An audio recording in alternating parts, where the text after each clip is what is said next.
but food lovers have been honorary members for years. And so, whether they like it or not, are much maligned British Rail Intercity, who will shortly share the sub-channel run with their French fellow travellers Wagon-Lit. By way of a dress rehearsal, we put a British Rail team of chefs and stewards on the Paris-Brussels Express.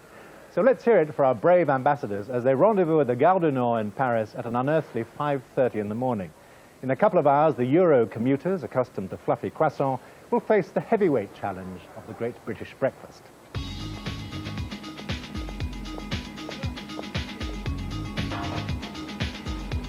How are things going? Yeah, we're doing all right. It'll all be on time.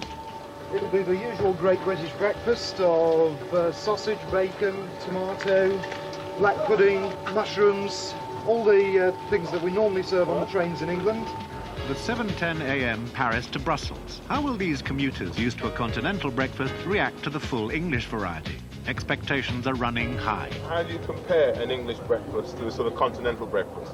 Which one would you prefer normally? It's customer delight against customer sadness. Which one is the delight and which one is the sadness? I guess. If I have an English breakfast, I don't have lunch. Je pense que c'est très très bon et très reconstituant. It's very, very good. It's a complete Ça meal. permet de tenir la journée entière. The ideal start to the day.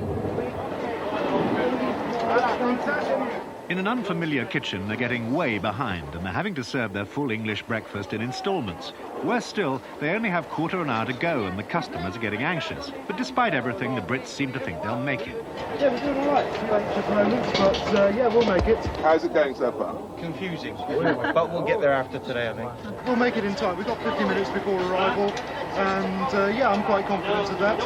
Just the only thing is now whether they're enjoying it, huh? The eggs were a bit overdone. About the service. It's unprofessional. You get one piece after one piece after one piece, and once you finish your coffee, you're allowed to have some egg. But you don't know that potatoes come after, and then the tomato, and then the bacon. It's okay. Excellent. Thank you very much. It's very, very good. The service was too slow. Merci beaucoup, au revoir. À bientôt. Bon séjour. I decided what we do at home. This morning was we've been on the disgusting. train and Absolutely how many disgusting. times we've worked and things like that. It was just diabolical. The service, it was as if we'd been on it was as if we started a new job today. It was our first day and we've never ever seen a restaurant in our life. But in fairness, we haven't seen one of these restaurants before, so I mean, it is like a first day. But one thing we've done, girls, is what?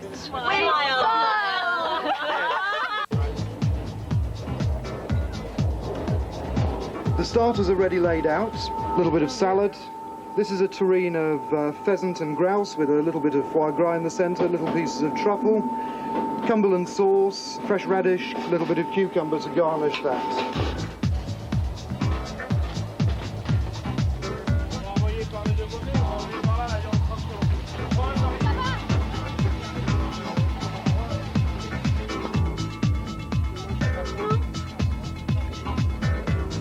They've all been laughing at me because I can't pronounce monsieur properly. How do you pronounce it? Monsieur.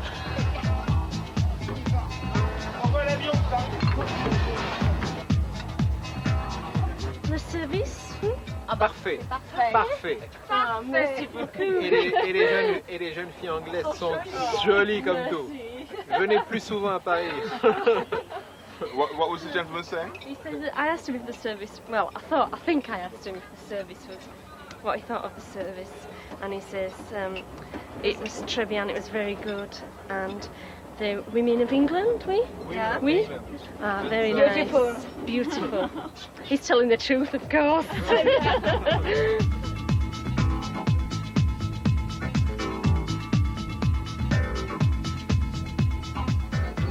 Well, I just want to say I think you all deserve a round of applause. Give yourself one. And so say all of us. Playing those wily continentals at their own game takes beaucoup de courage, which is why it's so peculiarly satisfying now to get our own back. Cycling for softies, specialists in two-wheel holidays, have been getting complaints from clients that finding a decent vegetarian meal in France is about as likely as Margaret Thatcher endorsing a French cheddar. The French simply can't understand vegetarians. They think they're unhinged. So we've invited 12 French chefs to Britain to cook for the disgruntled veggie holidaymakers. They're tutored by French-born Rosalind Masselin. Parce que moi voyez-vous, j'achète le chou-fleur et j'achète pas ça là. Ben, regardez-le. Voilà, You reckon if you buy a cauliflower, it doesn't need all the extra bits? I think they always look nice with the green. Moi j'achète du... You buy the vegetable only. He doesn't want the extra bits. Faire le prix de gros. Can you do them at wholesale price? Nous avons tout ça. That's a very... It all depends how much you spend. Very French. If he spends a fair amount, then I can get some reduction. I can understand that. Rosalind, cash. Pay cash. Yeah. If he pays cash, will you get some money off the vegetables? Claude. No. You find the cauliflower quite expensive, but et le reste alors? Le reste, ça va. The rest is okay, seems to be okay, seems to compare quite well. They're actually French cauliflowers. They are French cauliflowers. C'est des choux-fleurs bretons. Si, merci. Allez, au revoir. Quand même. Il a de la patience, hein? Salut. Allez les gars, en avant. In the next 3 hours, they're going to have to cook a meal for the banquets. Two things. It's got to be imaginative enough. And it's got to be well presented for the banquet. Je vais passer, je vais goûter. Bon, alors allez-y, vous pouvez commencer. Vous pouvez y aller. These ones are so tender that you can eat the whole thing from the base to the top, to the tip of the asparagus. They're making an asparagus mousse on an asparagus coulis.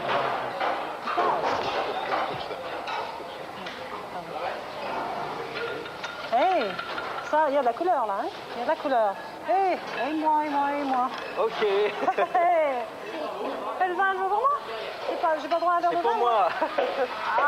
They haven't given me any glass of wine. He's brushing some egg onto the pancake, and that's cheese sauce.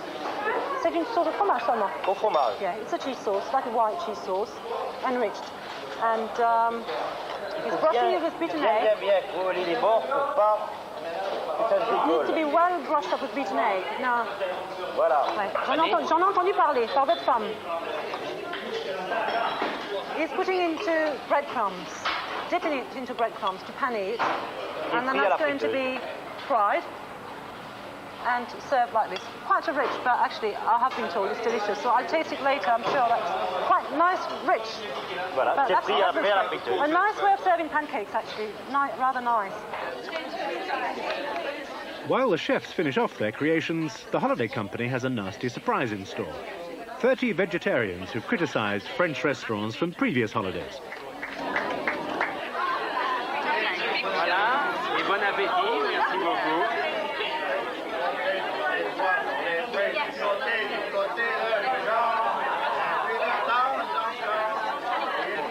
See what you think. Ça se sert bien en principe. Les pommes de terre restent rangées. Yeah, fits nicely, doesn't it? What do you think? Nice? Nice I like the flavour of the herbs. Delicious, isn't it? It really is. That's very good. So what do you think? What do you think about the food? I think it's very nice. Good enough? It's my third helping. So. Good, oh that sounds great.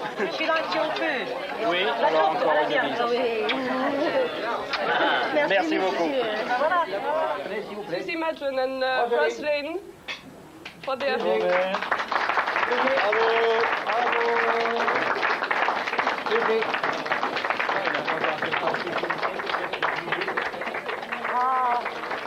Vous savez, vous nous faites plaisir. Et levons en verre pour Suzy et Rosaline.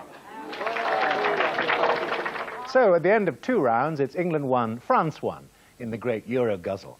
Next, we'll head south for Spain, a country whose wine industry tends to get a much worse press than it deserves. Well, if you can't take a joke, you shouldn't drink it out of leather bottles, should you?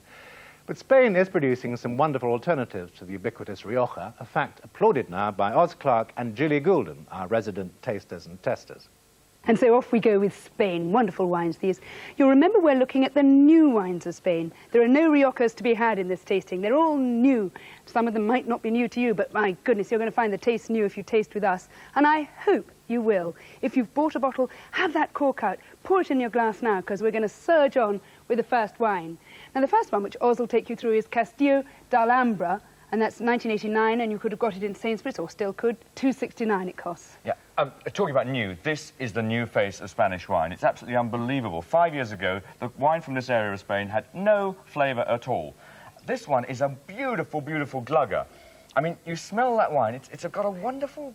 It doesn't smell like red wine at all. It's sort of peaches and pears and bananas and all that kind of thing. And that's what I want with a cheap wine. I want it to hit the back of my throat, give me a buzz straight away, no messing, and I'm sure this one will. It doesn't taste like red wine either. It's brilliant. I mean, it's so easy to drink. There's just no... It's red wine without pain. There's no tannic hardness. There's no acidity. It comes from a dreadful area south of Madrid, 1.5 million acres of windswept, arid sort of nothingness. Oh, you go batty if you spend too much time. That's where Don Quixote used to go around tilting at windmills. I can see why, actually. I can too. I can see you doing it anyway. Now, on to wine number 2. This one comes from Navarra. You'll remember that's where I was last week. I was filming in Navarra, showing you how lovely it was there. And this is Viña Anaita. Comes from the Co-op, $2.69. Great price, that, actually, for this one. Now, just look at that. What does it look like? Weak Ribena. But I can tell you it's not like weak Ribena at all. Except in one respect. Nose in, have a swirl. Marvellous. Raspberries. They just jump out of the glass. Raspberries. Can you see them? Wonderful stuff. There's grapes in there too. Lovely raspberries. But have a deeper sniff. What do you get? There's a little bit of cheese. Those smelly sausages you get down in Spain. You can get a whiff of those too. It's marvellous. Very evocative wine. A tiny touch of pepper. Have a taste. Gosh, I bet you can hardly wait. Zingy. Light. Fresh, marvellous wine. You'll remember I recommended this to go with fish last week. It's because it's fresh, it's glugging, gushing wine, gorgeous stuff. Bung it in the fridge. Behaves just like a white wine when you do that. It's lovely. And if you drink Lambrusco usually, try this. I tell you, you'll be in for a great surprise.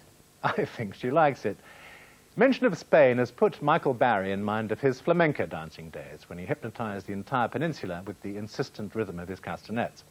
Michael, Food and Drink's resident crafty chef, tackles a great Spanish classic now, though one which, according to the region you're in, tends to contain practically anything, including the matador's hat. This is paella, the great Andalusian dish from southern Spain. You may have had it if you've been there on holiday, but it's very easy to make at home. It uses vegetables like these, which are widely available now, or indeed some of them are our own seasonal vegetables. It uses rice, and it uses something else. It uses chicken and a little seafood. We'll come to the seafood in a minute. But what I'm doing here is I've cut a chicken up, and I've been cooking it gently in a couple of tablespoonfuls of olive oil in a nice big pan. This is a nice grand paella type pan, but you can use an ordinary big frying pan equally well. The other ingredients are very simple. There's some garlic, some spring onions, it's about a bunch of spring onions, a large Spanish onion, not a surprise really, about 8 ounces of carrots, 6 ounces each of green beans, and peas. Now I'm using frozen peas because you can't get fresh ones at this time of the year, and they work fine. You need about a pound of long grain rice, but put it into a jug and look where it comes in the jug. You'll see why in a minute. There's a red pepper and some saffron. Now that's the most expensive spice in the world, so you don't want to let little bits of it escape, and you need to mash it up a bit. A good pinch of saffron mashed up produces this wonderful savour, colour, flavour, all those wonderful things that good paella has. The method's simplicity itself. You put the onion into the oil with the chicken and the carrots cut up into smallish chunks, and the beans and the spring onions. It's one of those dishes that starts looking complicated but winds up looking simple. And the pepper and the peas and the garlic. Put that in around the edges so it gets a good chance to fry. It's a couple of cloves of garlic chopped up fine. And then the rice. Remember to measure it first, you'll see why in a minute. And then the saffron. Again, spread that about a bit so that the colour and the flavour, which is wonderful, gets mixed in all over it. Need some salt and pepper. You may need to check that again if you cook it for seasoning. And The reason why you measured the rice so carefully, the stock. This is chicken stock, although you can use water. And it needs to be twice the volume of the rice. Oh, whoopsie days, I need to be careful with that. Twice the volume, meaning you need to fill the jug to the same level as on the rice twice and pour it in. There, that's about perfect. Now you stir all that together. You'll see in a moment it beds down, as they say, surprisingly well. Some people fry the rice and vegetables for a minute or two before they add the stock, and some people don't. In Spain, it's one of those things people argue about, like making Yorkshire puddings gets argued about in the north of England. But stir it round, bed it all down. As you can see, it fills up exactly right. And the reason for measuring the liquid is it is exactly the amount it needs for the rice to absorb and cook perfectly in about 25 minutes, by which time the chicken is also ready. Meanwhile, you get the seafood ready. Prawns are the first thing. You need about 4 ounces. Now, you can buy the ordinary unshelled ones, usually frozen, or you can buy their shelled cousins. You can use those for decoration as well. They're very pretty. Or if you can, and best of all, get some raw prawns, these quite large tiger-type prawns. They're easily available in good fishmongers and many supermarkets, and about 4 ounces of those are wonderful because they add flavour as well. So too do the mussels. Now, these are very traditional. You don't have to use mussels. You can use white fish if you don't like the look of mussels, but mussels, which need a bit of a scrape off to get rid of their beards and a good wash, are wonderful in this dish. They look and taste good. Be careful about mussels, though.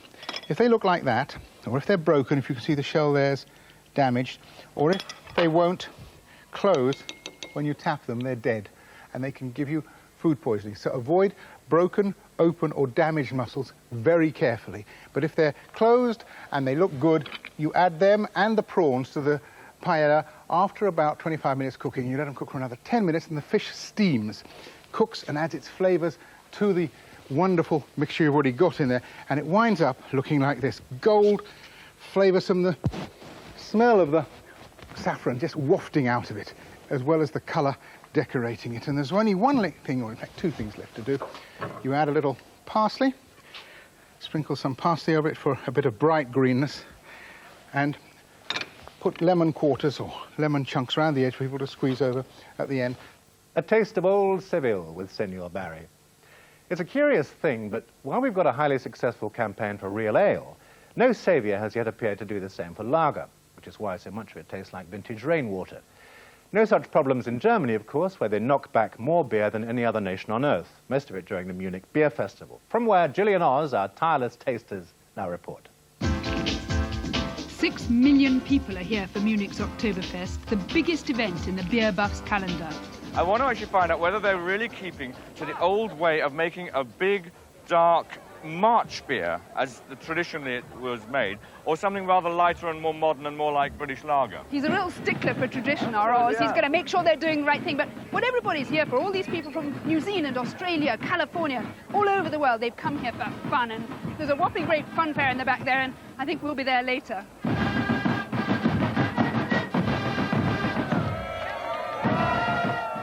Only 6 breweries are allowed to sell their beers at the Beer Fest, and they're under strict orders not to serve a single drop until the official opening. I've been trusted with the job of cracking open one of the first barrels. It's very important that you bring this finger in here. There you have your thumb there, yes, because okay. It can come out.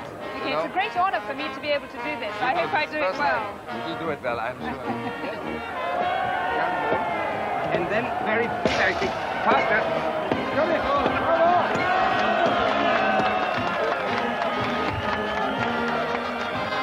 The Oktoberfest beers are lagers brewed specially for the festival, malty and deep-flavoured, but refreshing with it.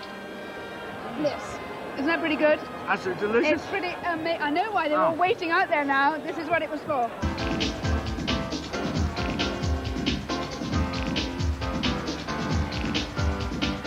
$11 million pints of beer will be drunk during the week, all specially brewed festival ale. The punters make a day out of it, some going from tent to tent to try out the 6 different brews. But I must say, what grabs our fancy is the rather unusual style of wheat beer. Those in the know even have a special way of pouring it. It's better not be warm. Yeah, that's the way to do it. That looks very good. And you've got all the foam inside the bottle. Well, it's not just foam, though. However, a big component of the wheat beer is the yeast. Put the yeast into the beer. Oh, I see. Okay, and you can see the yeast settling down throughout. Oh, that's one of the things I love about wheat beer. The smell, that lovely smell of cloves and spices.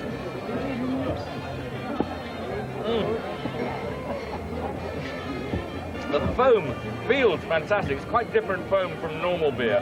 You get a taste of cloves, a lovely taste of fresh pears and apples, and a slight sourness at the end. I mean, if any beer can ever give bottled beer a good name, it's wheat beer. It's brilliant stuff.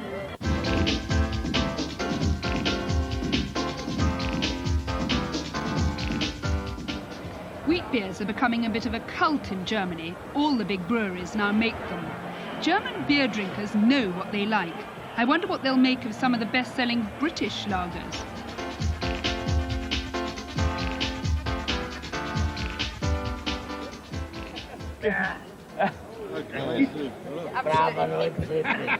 Non make democracy. It's not his taste. Parishes pizza.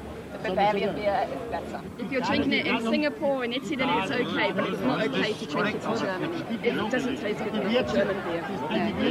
Im Vergleich zum Heineken ist das gut. Compared to Heineken, it's Ist good. besser. Well, it's not looking so great for the British brewed beers. They don't have pure enough flavours for these experienced palates. Amen to that. George and Vassiliou Pissarius, who are Greek Cypriot restaurateurs from Leeds, have been writing to us approximately every hour on the hour to complain that we don't feature enough Greek food. Right, we said finally. Come to London and create a Lenten feast for Archbishop Gregorios of Thyatira, head of Britain's Greek Orthodox Church, and his 12 bishops. George and Vassiliou rose majestically to the occasion, risking love and marriage in the process. Oh, these are wonderful cucumbers. They're the small cucumbers. I'm getting excited with this. This is kolokasi.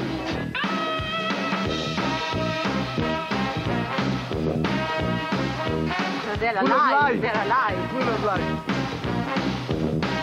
Oh, and yes, olives. Oh, look at those olives. I can see a lot of different olives here, and this is evocative of my childhood. Now we come on to halloumi, which is a Cyprus cheese.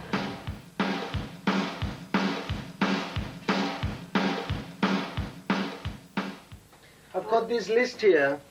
Shall we check it? Vangelis, are you ready now? Have you dressed up yet? Well, I'm just dressing up, but I've got this list. Do you know what time it is now? Let's go through this list. We've got about 15 minutes to get ready, have some breakfast. I'm worried that you didn't organize everything like I've you done promised. everything as per usual. I've organized everything. I made lists. What about this? Let's go through this. We have to go through this thing. Everything is ready, George. I don't know why you're getting in a state. I really don't. Everything is fine. Did you get enough feta? I didn't see enough feta in Yes, there. of course I got the feta. The feta is there, yes. Everything is there. That's what you say. The buck stops here at the end. I know that. Why does it stop there? We're in it together, you don't forget. Even I have to make this coffee. And do the list and go and do the shopping. LIC, μπρος. Πάτε μέσα, γρήγορα.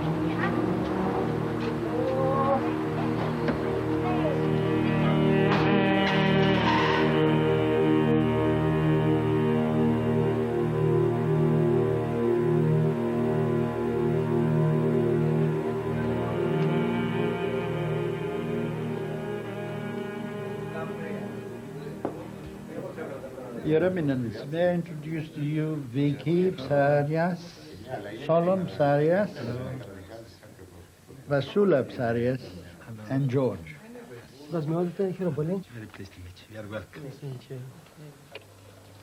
Tzatziki, Greek yogurt, thick Greek yogurt, mint and cucumber. This is the Greek yogurt, which we buy in an earthen pot from London. They make them here now. It's gorgeous.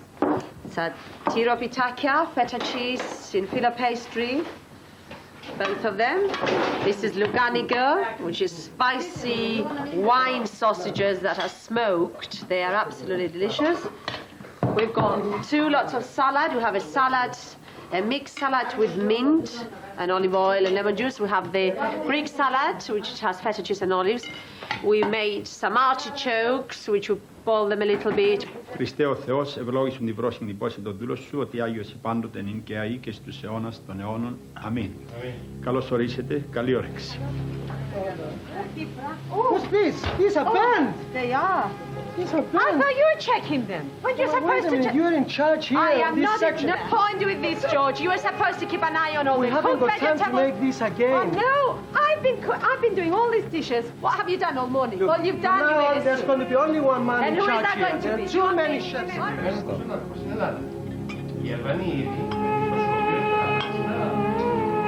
We are definitely panicking. What are you talking about? Panicking? I will never feed them in time. There are all the ideas I could have thought of. It's worse than working at the Olive Tree on a Saturday night. I thought that. Yes. I need another big bowl. Come on here.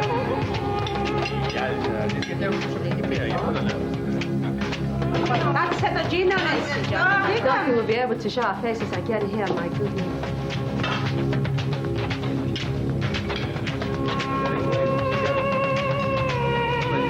Ready for the last course? No, we are not ready yet. Can you see? We are not. I like this.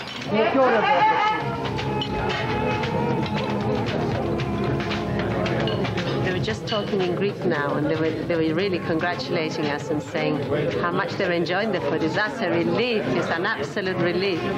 Made my day, this. Right, can I get on to the next one?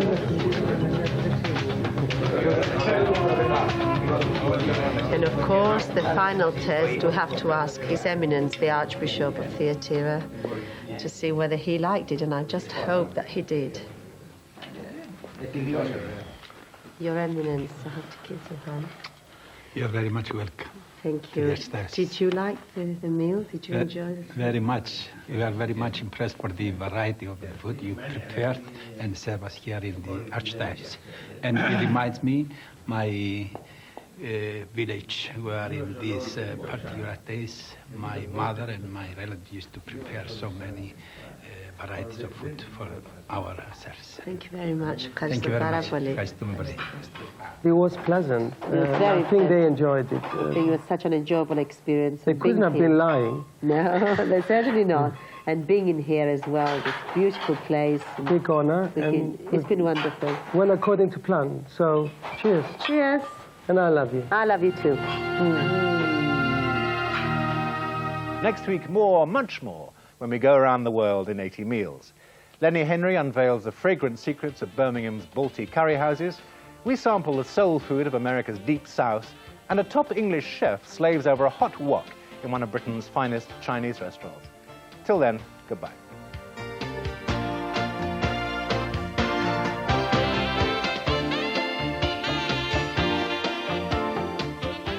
Next on BBC One, comedy with those retiring folk waiting for God.